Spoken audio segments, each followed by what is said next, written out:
Hello everyone. In this lecture we can see about carrier sense multiple access. So what is meant by the term carrier sense with multiple access?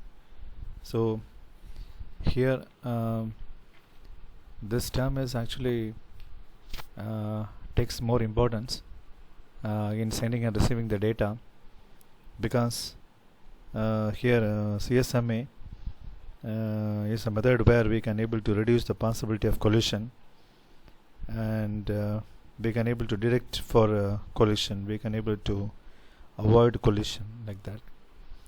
So we can say that to minimize the chance for the collision and to increase the performance, CSMA can be used. And carrier sense with multiple access, because that each station first listen to the medium. So medium means here we can say about the transmission medium, and the CSMA can reduce the possibility of the collision. So before sending a data, for example, when we consider this schematic, here we have a system A, we have a system D, and we have node B and we have node C. So here how they are actually sending the data. So B starts at a time t1, C starts at a time of t2, which we consider here, and the signal will be moving in between the transmission path between A and B to C and C to D, and therefore we can able to categorize the area between here as the area where B signal exists, the area where both signals will be existing. So this is one scenario where we can say that when A wants to send data to C, that means at that time A will search for the channel. It needs to sense the channel. If the channel is idle, then A can send a data packet to C. But in the meantime, if C is receiving a data from D, that means C is now engaged in a communication. Then at that time what will happen is A will wait. So after waiting for a period of time, again it will try to sense the channel. And if it finds that the channel is free, then at that time it will try to send the data. So this approach is more important. So here the possibility of the collision can be reduced, and also the delay we can able to prevent it. So every station sends a frame, and for a particular duration of time, and after sensing it will be forwarding the data.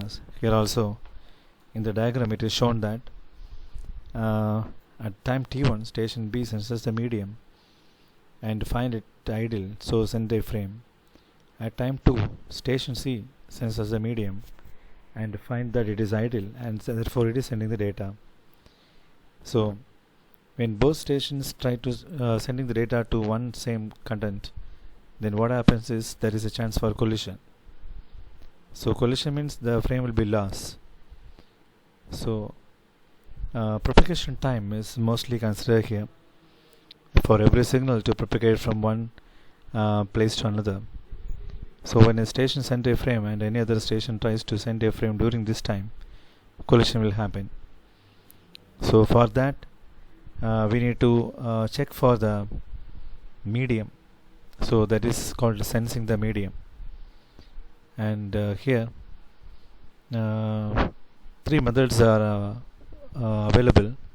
One is called a persistent method. So first method is called one persistent method.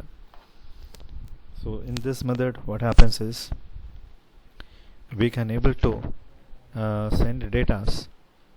So that means, for example, if a station is willing to send data, transmitting, if it wants to transmit the data, it will monitor the channel, and if it finds that the channel is idle, then it will send the data. When two or more stations are waiting to transmit and collision is guaranteed, then it will be identified as a busy period, and in this case we say that there is possibility is one persistent. So the CSMA performance with one persistent format is with slight delay when more stations will be trying to send the data. The second option is what we have is P persistent method. So in the P persistent method, the main thing is we can say that before sending the data, as like in order to reduce the collisions, the station will check for the medium, and if it find that it is idle, then it will try to send, otherwise it won't send. And this is called persistent approach. And in this another approach is available, that is called non-persistent approach. In the non-persistent approach, when a station having a packet to send, and when it is found the channel is busy, it will wait for a period of time, and again it will check the channel, and if it finds that the channel is free, it will transmit. So this backing of the time is called back-off delay. So back-off delay is determined by the transmission time of the frame, the propagation time, and also the system parameters. If the channel is already in use, the station does not continuously senses,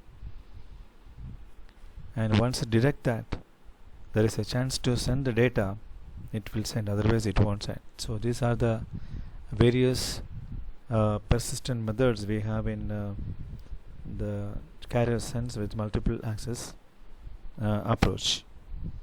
So that's all in the class today.